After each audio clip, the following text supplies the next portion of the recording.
Hi. Well, let me introduce our special guest, Ben Johnson. He's a national master, and he's also the host of the preeminent chess podcast, their Perpetual Podcast. I sent you links to some of his episodes before. I'm sure many of you have listened to some of these episodes with Judit Polgar, Katerina Nemkova.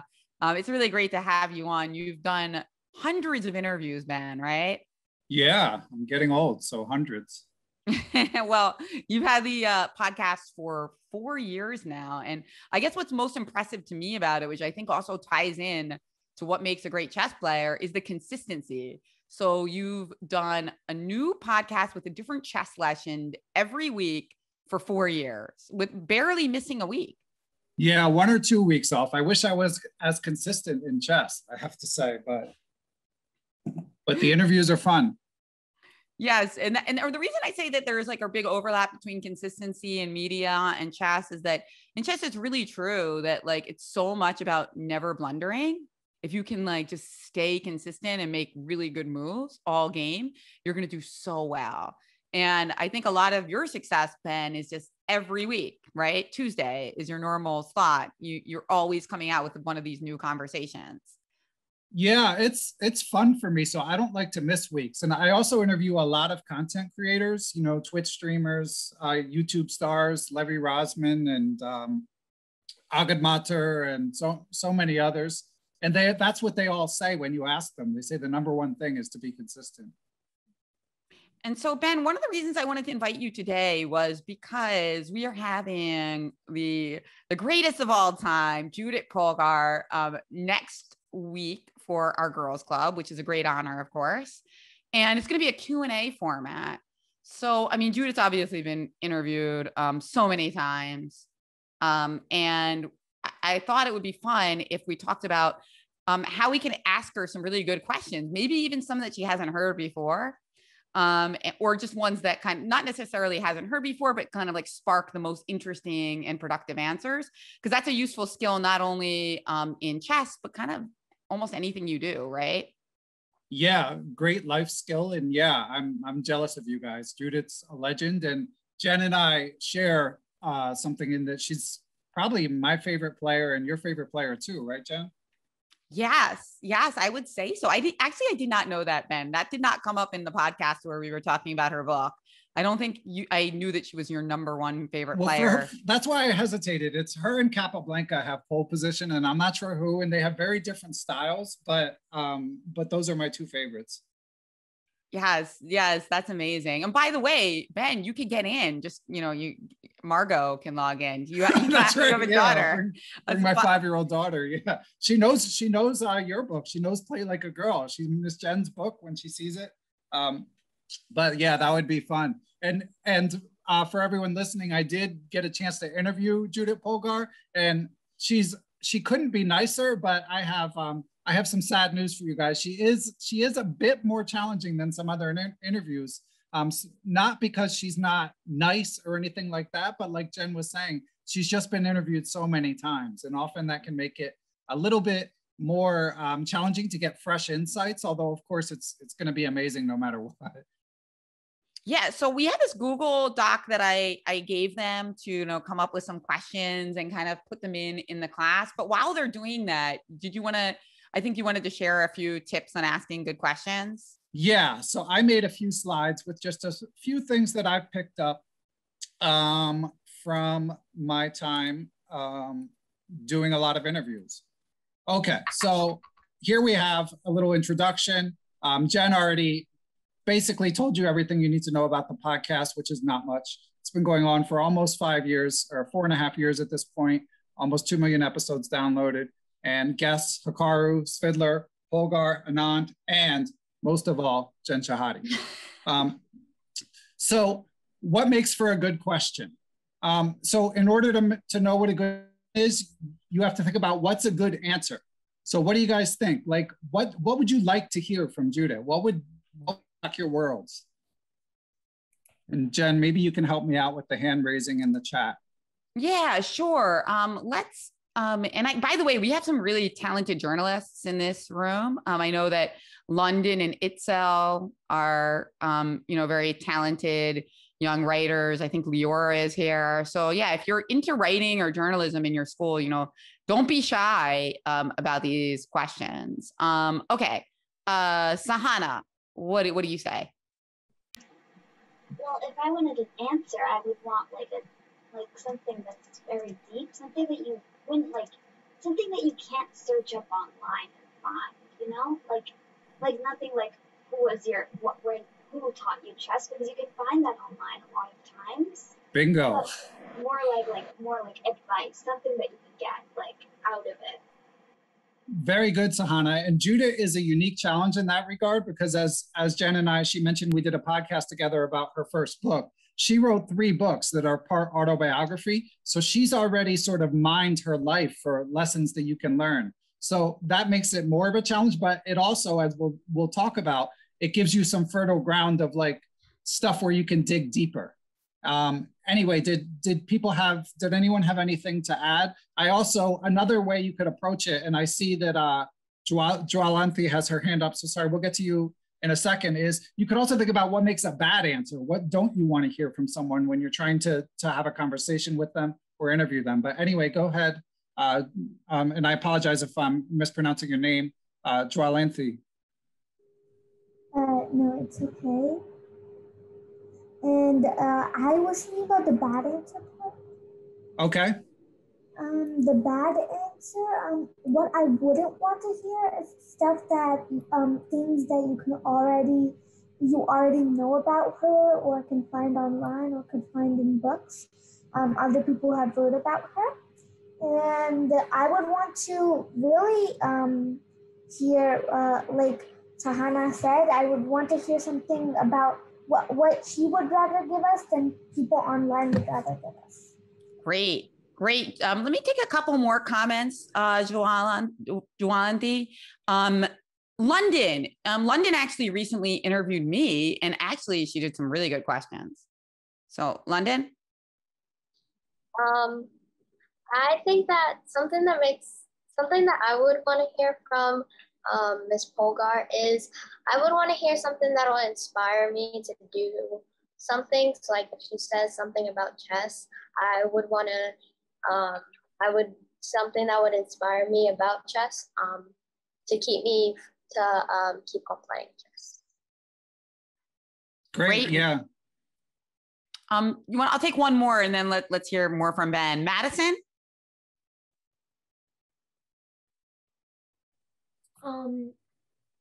I think that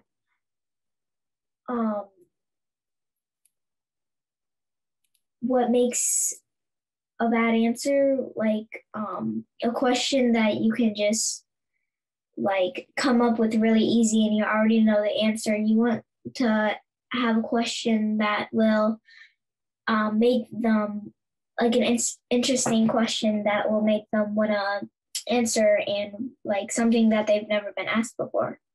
Like for an example, like have you ever beat Magnus Carlsen? That's something really easy she can answer. But another question like interesting would be a good question. Yes, and as we learned from the poll coming in, the answer to that is yes, she has beaten Magnus Carlsen. Great job, Madison. Ben, do you want to go on? Sure. Yeah. First of all, somehow I did not know that, although of course she famously beat Kasparov. I don't know if that was covered in the poll. I was busy having technical issues. But anyway, to go on. So here's my opinion. And again, this stuff it's not established fact, but this is what I try to do, at least in my interviews. And of course, Jen's podcasts are awesome too. And you can learn a lot from listening to them. But to me, boring answers often involve just yes or no. So if you read up on how to elicit good answers, you'll be instructed trying to ask yes or no questions. Now, sometimes they're unavoidable, and sometimes you can ask them and just kind of hope that they're going to elaborate, as we're going to get to some examples in a minute. But all things being equal, it's better not to ask yes or no questions. Boring answers can sound monotonous. A lot of high-profile people like Judith, they have kind of stock stories, and they're stock stories for a reason, because often they involve something cool or something really memorable. But at the same time, you really want to get them thinking and sort of out of their comfort zone without, without being rude in any way. And boring answers are not necessarily relatable, as we'll get to. So good questions, the opposite of that, they should be open-ended rather than invite yes or no answers when possible. It's not always going to be possible. And then to me, this is the most important thing. They should evoke emotion, especially with someone like Judith. I mean, she's basically like a superhero, right? So her describing a combination and her going through move by move what she saw, like, I can't relate. I've come to grips with the fact I'm not going to play chess like Judith.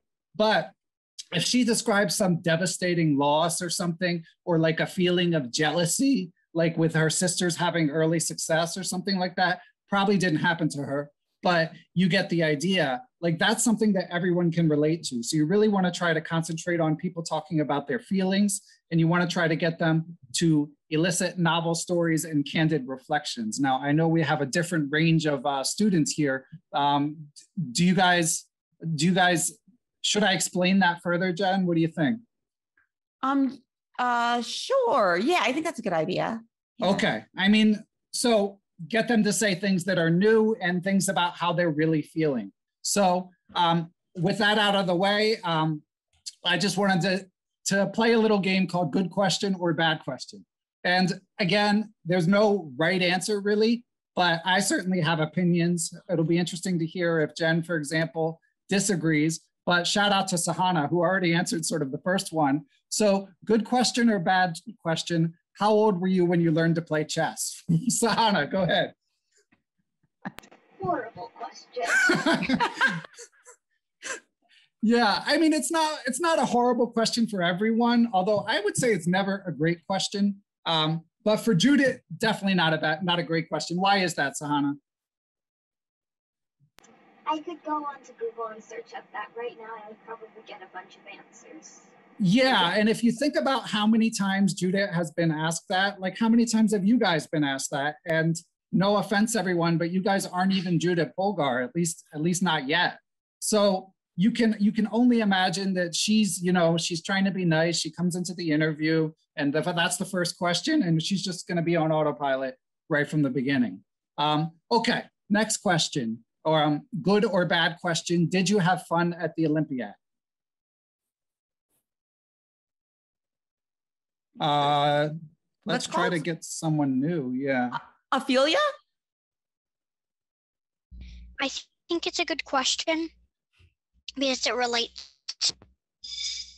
Okay. So Ophelia, I think it's better than the first. Ophelia, could you think of a way to make it even better? Or someone else, if someone else has an idea? Well, you could just write, like you could ask it a bit more specific. Like, did you have fun at a chess tournament there or something? Okay. Any other suggestions? Joshini? You could ask like, how are you feeling during the games at the Olympiad? Were you tense? Were you nervous? And you could ask if she did have fun, what was the thing that made her have fun? Very good. Yeah. Great. And Polly Chai, by the way, wrote, "What is your favorite thing about the Olympiad?" Another great rewriting of the question. Yeah. And I was thinking something along the lines of like, maybe like when you think back on this 5 years from now, what will you think of first? Something like that. But definitely, you want to try to get them to tell stories from the beginning that evoke emotions. Should I go to the next one? I see Jalathani still has her hand up. Jen, it's up to you. Yeah, let's go on to the next one. We have a couple other people with their hands up who haven't gotten to go. So okay. Yeah, we'll get to them maybe in the next one. Okay, the next one. Do you remember the first time you beat one of your sisters? What do you guys think? Good, bad, medium? Zara, what do you say? To be honest, I think it's a really good one because, like you said, emotion be the question. My answer, like it will actually like she'll actually like tell a story.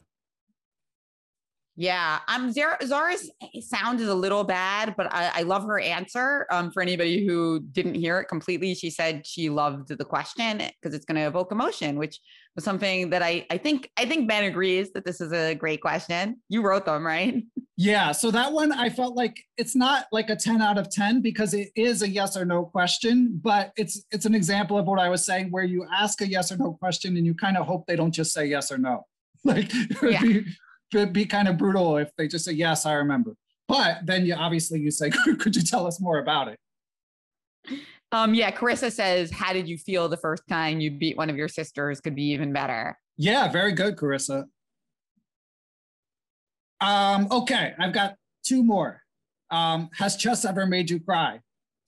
What do you guys think? Let's see. So what do you guys think of that question? Shreya, you want to give your opinion? Sure. I think that it's bad because, I mean, it's really not nice to ask someone, like, if it's chess is their passion. I mean, it may make them cry, but it's kind of weird asking about someone's emotions when they're, like, doing something, too. Plus, it makes you feel kind of weird, like, uncomfortable, because people sometimes cry if they don't win, and that might be back then. But yeah, it just doesn't sound right at all because it just doesn't really go well with. Yeah, that's great, Shreya. Let's get one more opinion on that because I feel like this one we've got a lot of opinions. Yeah, polarizing. Ariana? Yeah.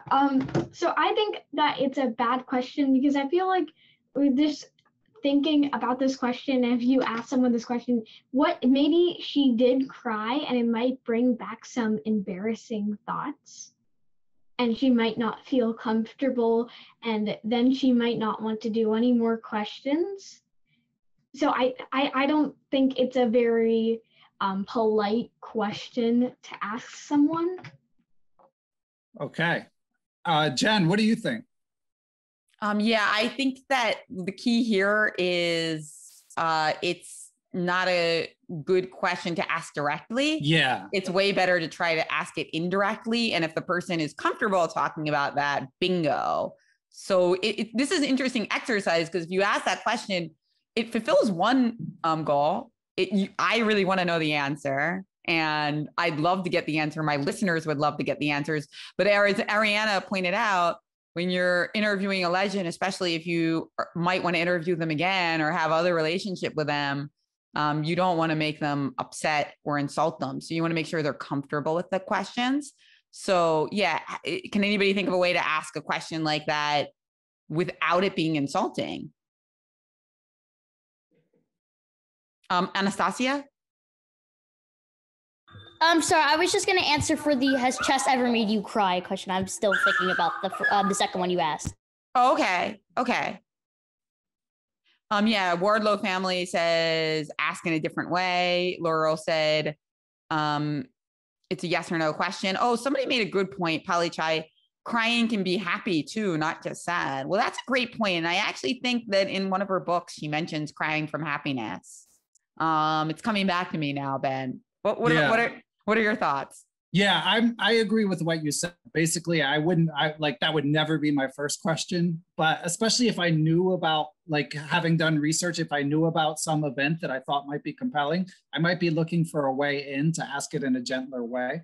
But I agree, it's a bit abrupt, but I love the suggestion that Polly Chai had of saying, can you describe a time when chess made you emotional?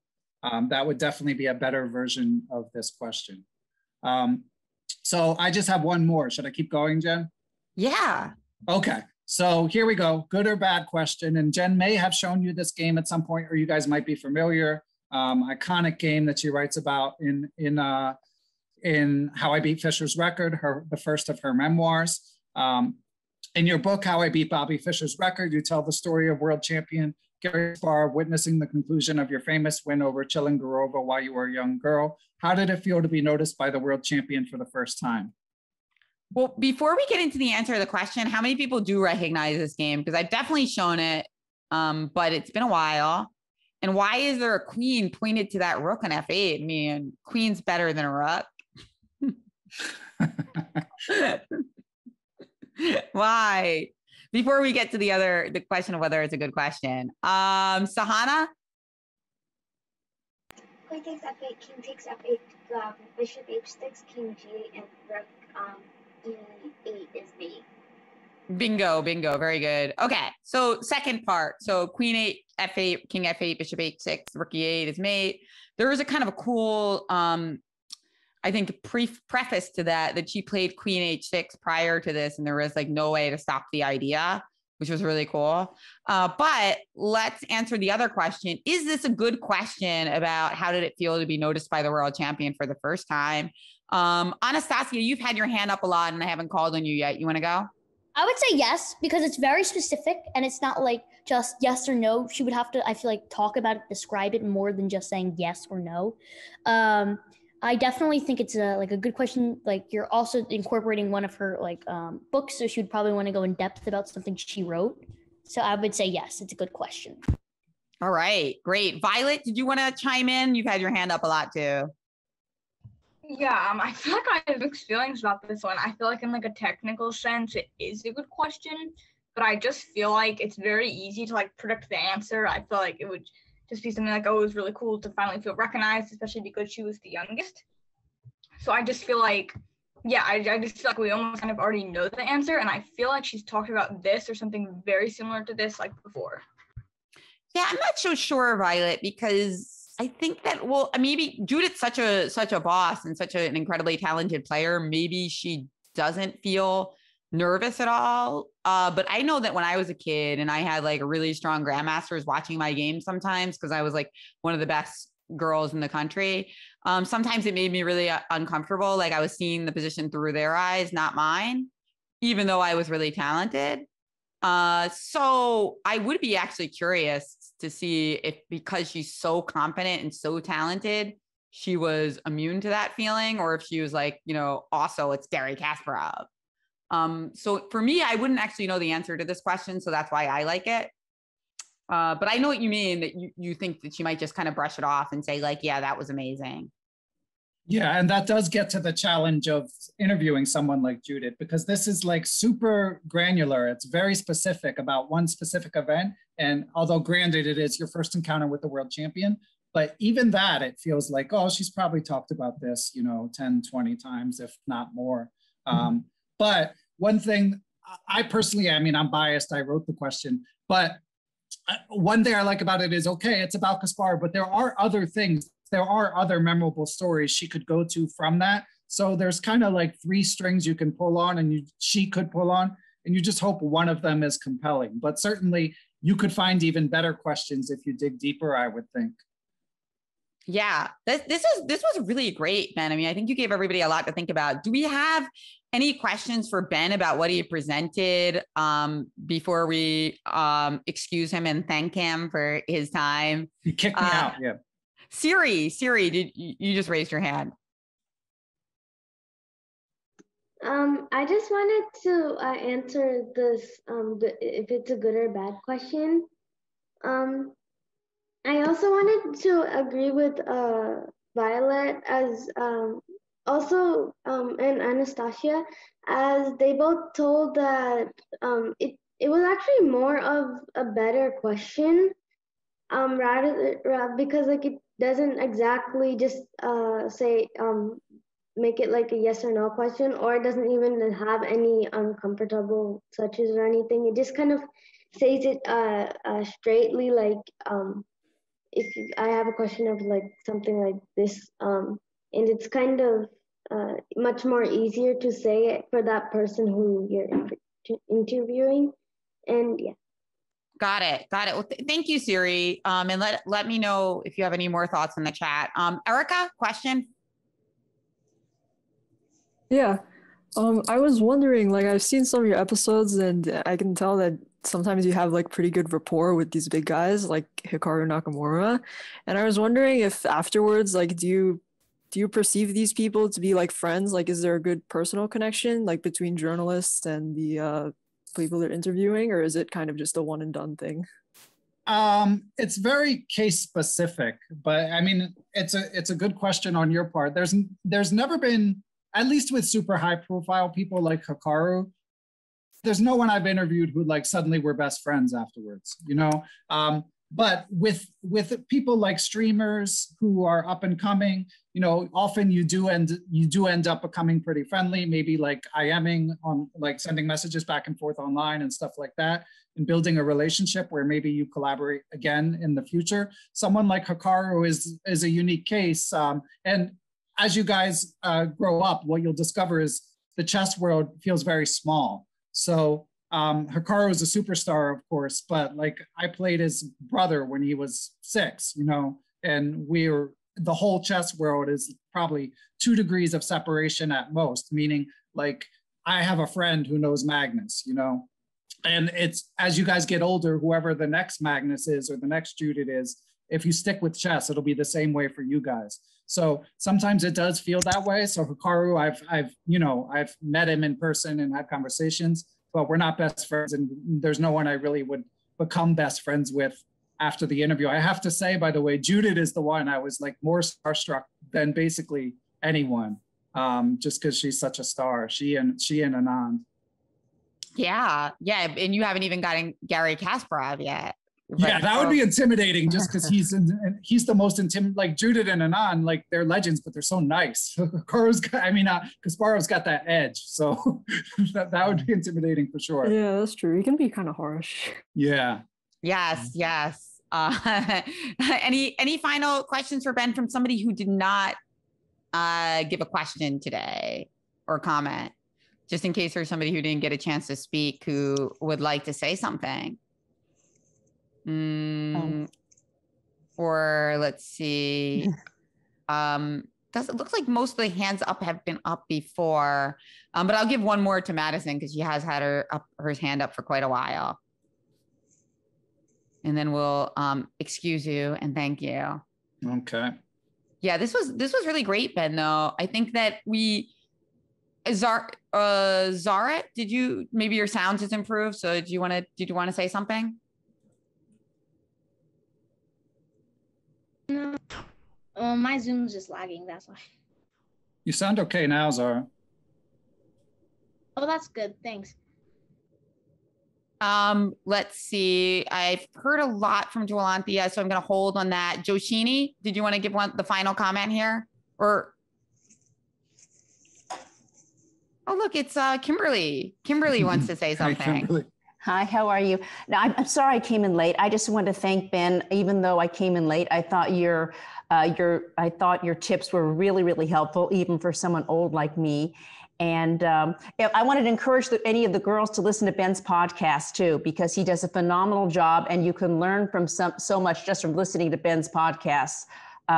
So that's kind of what I had to say. Thanks so much, Ben, for being our special guest. Oh, thanks, Kimberly. That's nice of you to say. Totally. I think that's great advice. That's great to close it on. And Ben does a good job of bringing in lots of amazing female guests from the beginning of his podcast. So that's really cool. And by the way, they're putting a bunch of questions in this Google spreadsheet, Ben. So I'll let you know which ones ended up being inspired by some of your advice. Sounds good to me. Yeah. And enjoy, everyone, and keep doing what you're doing. I love US Chess Women. It's great to see you all taking the time to better yourselves, and hopefully you can either stick or apply what you learn in terms of learning being its own reward, in terms of self-motivation. Apply that to everything that you all do. Thank you, Ben. Thank you, Ben. Perpetual Chess Podcast. Check it out. Yeah. And okay. Bye, everyone. Bye. Tune in, guys. Okay. Thanks so much. All right. That was great, guys. You were awesome. And you had some really great observations and questions for Ben. Now, let's get into a little bit more chess because we got like another 15 minutes. And I wanted to show you a couple more positions. First of all, well, I have 2 things that I want to show you. I don't know if we have time for all of them, so I'm kind of torn. What do you guys want to see? A amazing example of what I call the Polgar power punch or games that she played against her sisters. You can vote in the chat. Sisters. Okay, cool. I figured you wanted the sisters. And we'll do the other thing next time. Okay. Don't spam the chat though. Don't spam the chat. Because I have to close it then, and I don't want to do that. All right. I've got, yeah, so Ben actually asked about his sisters, and these are not like the first games she beat her sisters or anything like that. These are just like a couple of cool positions that she played against her sisters that I'm going to show you. And one in particular I thought was quite nice. And I thought this was important because, you know, sometimes people think that if they're playing against a friend or family member, that it is very difficult. Some people find that difficult because they have to now beat somebody that they love or that they really, really like. If it's a friend, if it's a teammate. But there are many cases in chess where you have to do that. In fact, a lot of the time it's against the rules to do anything else, but try your hardest, right? So that is an important life skill. And it's one that kind of came naturally to me, I have to be honest, because I always wanted my friends to think that I was good at chess so that they would want to analyze with me and like work with me. So for me, I never wanted to take it easy on them. I wanted them to think that I was good so that we could kind of like work on chess together afterwards. So that's the way that I approached it. And I think that helped me. Maybe that point of view can help you. But some of these positions that she played against her sisters were also impressive to me. So in this one, she's playing against Sophia, who's the middle sister. And Sophia is well known for one result that she had in Rome, where she had one of the best tournament performance ratings of all time. Now, she's the only of the three sisters who never made the Grandmaster title, which, you know, I think kind of speaks to the fact that Sophia had a lot of interest outside chess. So she's very creative. She's, you know, made like hundreds of chess paintings that you can find online. She did a story about chess, like a children's book. And yet she clearly had the talent as evidenced by that one result that she had. But in this position, Polgar, Judit is black. What would you do as black? Yeah, Susan Polgar and Judit Polgar are both grandmasters. And Sophia was an international master, but she had some grandmaster norms. So she was very close to becoming grandmaster level. What would you guys do here? You guys see it, right? And by the way, I am going to do one random drawing, but I'm trying to cut out doubles. I'm going to do a random drawing for people who submitted questions today. So I'll give you guys 5 more minutes and one of you will win a prize. But I'm going to have to cut out the doubles. So try not to put your name on twice. Okay. Google Doc, let me send it again, Violet. Okay. So Rook B8, somebody said, and then after bishop to E4, or actually, let's say bishop to D5. What would you guys do? You can type it in the chat. And I think everybody should have the Google link now.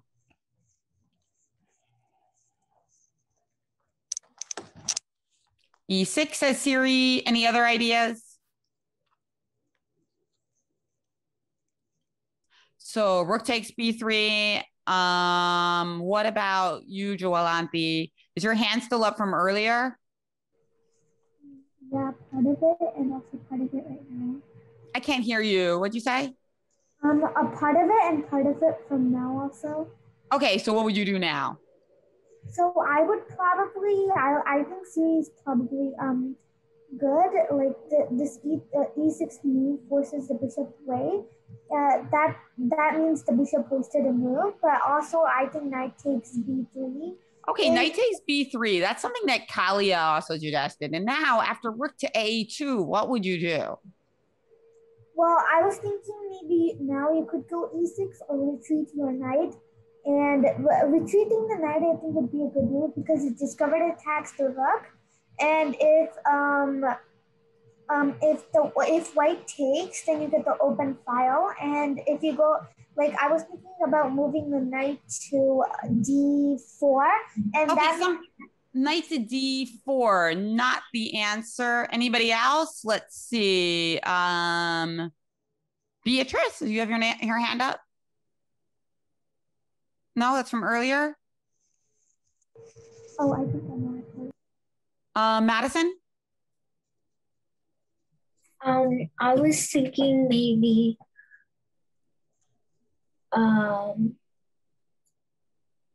maybe something like rook to, I'm pretty sure. No, not right, Madison. I'm going to stop you because it's not a rook move, but good try. Sophia beating Sophia in this position. 92. Yeah, bingo. Discovered attack. Because then you'll take the rook. Yeah, I think, honestly, I think this one you guys would have gotten it more easily because it's not that hard compared to some of the other problems you solved, except Jennifer did not flip the board because this took longer for you guys than normally a problem of this level would. And I think it's because the board is unflipped. But let me say this, I actually think that the board being unflipped shouldn't matter that much because you have to see your opponent's tactics too, right? So that's why intentionally sometimes I don't flip the board because you have to see chess from both sides. If you see only your tactics and not your opponent's, you're not going to do that well. So yes, this was more difficult because of that, but it shows me that you need to look at seeing the board from your opponent's point of view. Okay. Now this one is Judith versus her sister, Susan Polgar, who some of you have probably met because she runs a Susan Polgar tournament and it lives in the United States. So I'm sure some of you have met her before. She's written a lot of books. She's very active in the media and her work with Webster University and before that, Texas Tech University.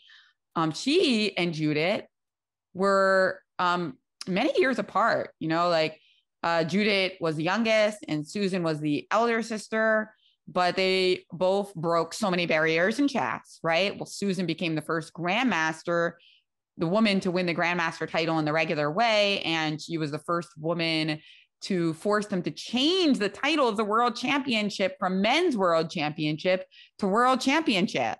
I mean, that to me is completely amazing.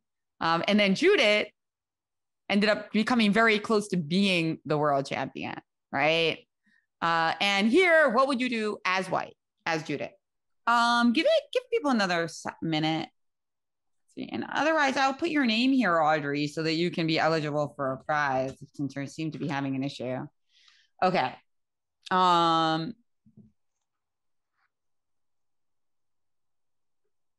then I'm just gonna pop out the double names for now.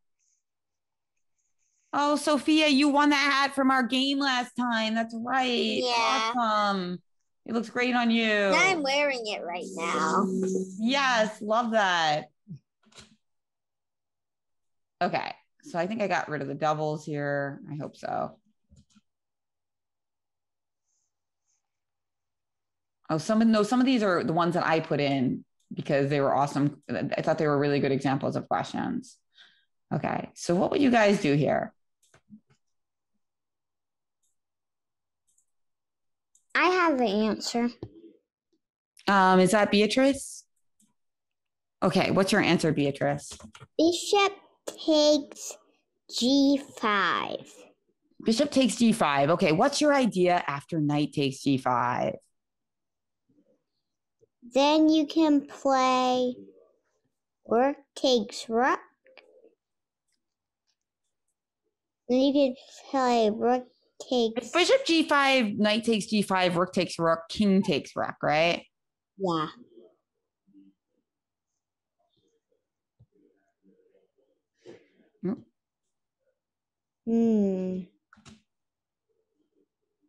Anybody else got a question? I'm just working on my randomizer here. I'm going to take out anonymous. Let's see. Trying to just get this thing together and then we'll okay, anybody else? Let's see. Somebody who I haven't called on. I'm admitting Ophelia. Let's see. London, what's up? thought you could take the pawn, their bishop, and then if they were to take with their knight, you would take the rook. So you take the pawn with your bishop, right? And then after a knight takes, what would you do? Take their rook. Yeah, that's what the other player said. But Sylvie, okay, that's good. Erica, do you want to elaborate on it? Yeah, I'm thinking bishop takes g5 is probably the way to go. But after knight takes g5, you can play rook f4 check.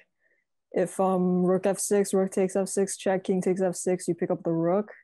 And then you're probably better. So like after bishop takes g5, knight takes g5.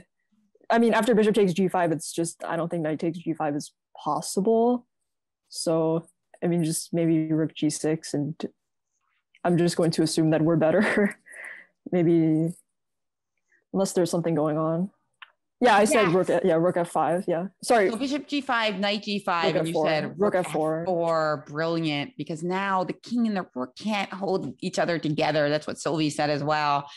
And yeah, beautiful. That was a great answer. I think that's a really difficult tactic because it's like a pattern that's not that common. I mean, I guess the thing that makes it not that hard if you're actually playing in game is that your bishop is trapped here. So you're automatically going to look at something like bishop g5.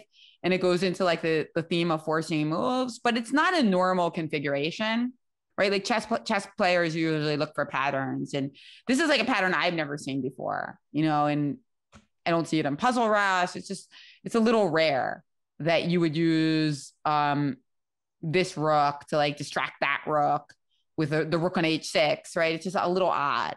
So that's the key though. You're trying to look for stuff that other people don't see. And often that means you need to see patterns that other people don't see.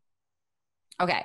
So I'm going to use this wheel of names thing right now rather than the normal number generator I used to use, because I think that's what everybody does these days, because it's fun to see a wheel spinning, even though it means that we have to have advertisements. Oh, it's worth it. Okay, we'll do it. We'll do it anyway.